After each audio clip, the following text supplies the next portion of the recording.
ಕಾರ್ಯಕರ್ತರೇ ಅವರನ್ನ ರೊಚ್ಚಿಗೆಬ್ಸಿದ್ರು ಅಂತ ನೇರವಾಗಿ ಅವರು ಆರೋಪಿಸಿದರು.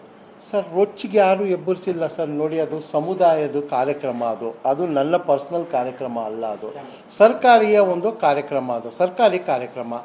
ಸರ್ಕಾರದಿಂದ ನನ್ನ ಹೆಸರು ಹಾಕಿದ್ರು, ನಾನು ಕೂಡ ಹೋಗಿ ಅಟೆಂಡ್ ಮಾಡಿದೆ. ಅಲ್ಲಿ ಯಾರೋ ಸಭಿಕರು 4 ಜನ, ನನ್ನೂ ಕೂಡ ಭಾಳ ಜನ 4 ಇನ್ನು 3A ಇಂದ 2Aಗೆ ಬರೀ ಎಜುಕೇಷನ್ಗೆ ಮಾಡಿದ್ದೀರಾ, ನಮ್ಗೆ ಎಂಪ್ಲಾಯ್ಮೆಂಟ್ಗೂ ಕೂಡ ಮಾಡಬೇಕು ಅಂತ ಕೂಡ ಜನ ಕೇಳಿದ್ರು. ಅದು ತಪ್ಪು ಏನೈತೆ? ಅದನ್ನು ನಾವು ಅಷ್ಟು ಆವೇಶದಿಂದ ತೊಗೊಳ್ಳೋವಂಥದ್ದು ಕೂಡ ನೆಸಸರಿ ಇಲ್ಲ. ಆ ಉತ್ತರ ಕೊಡುವಂಥದ್ದು ಕೂಡ ನೆಸಸರಿ ಇಲ್ಲ. ಸಮುದಾಯ ಖಂಡಿತವಾಗಲೂ ಕೂಡ ಭಾರತೀಯ ಜನತಾ ಪಾರ್ಟಿ ಒಂದು ಈ ಸಮುದಾಯಕ್ಕೆ ಇಷ್ಟೊಂದು ಕೊಡುಗೆ ಕೊಟ್ಟ ಮೇಲೆ, ಆಮೇಲೆ ಅದರದ್ದು ಜೊತೆಗೆ ಕಾಂಗ್ರೆಸ್ ಸರ್ಕಾರದಿಂದ ಮೋಸ ಹೋಗಿದೆ ನಮ್ಮ ಸಮುದಾಯ. ಅದು ಒಂದು ಆಕ್ರೋಶ ಇದೆ ಸಮುದಾಯಕ್ಕೆ. ಬಹಿರಂಗ ವೇದಿಕೆಯಲ್ಲಿ ಆ ಥರ ಮಾತನಾಡೋದ್ರ ಬಗ್ಗೆ ಪ್ರದೀಪ್ ಈಶ್ವರ್ ಅವರ ನಡೆ ಬಗ್ಗೆ ಏನು? ಅದು ನನಗೂ ಕೂಡ ಅರ್ಥ ಆಗಿಲ್ಲ. ಇವಾಗ ಸೀತಾರಾಮ್ ಅವ್ರು ಬಂದು ಅವ್ರು ಭಾಷಣ ಮಾಡೋದ್ರು, ನಾನು ಕೂಡ ಅವರ ಭಾಷಣ ಆದಮೇಲೆ ನಾನು ಮಾಡಬೇಕಾಗಿದ್ದು. ಭಾಷಣ ಮಾಡಿ ಹೊರಗಡೆ ಬಂದೆ.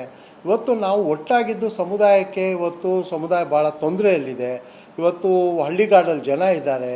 ಇವತ್ತು ನಮಗೆ ಎಂಪ್ಲಾಯ್ಮೆಂಟ್ ಸಿಕ್ಕೋದು 91ರಲ್ಲಿ ಎಲ್ಲಿ ಕಾಂಗ್ರೆಸ್ಸಿಂದ ಒಂದು ಅನ್ಯಾಯ ಆಗಿತ್ತು, ಇವತ್ತಿನವರೆಗೂ ಸರಿಪಡಿಸೋಕ್ಕಾಗಿಲ್ಲ. ಇದರಿಂದ ಜನರು ಬಹಳಷ್ಟು ತೊಂದರೆಯಲ್ಲಿದ್ದಾರೆ. ಅದನ್ನು ಸರಿಪಡಿಸಲಿಕ್ಕೆ ನಾವು ಓಡಾಡ್ತಾ ಇದ್ದೀವಿ ಹೊರತು ಈ ಥರ ಬಹಿರಂಗವಾಗಿ ಮಾತಾಡೋ ಅಂಥದ್ರಿಂದ ಏನೂ ಪ್ರಯೋಜನ ಇಲ್ಲ. ಅವರು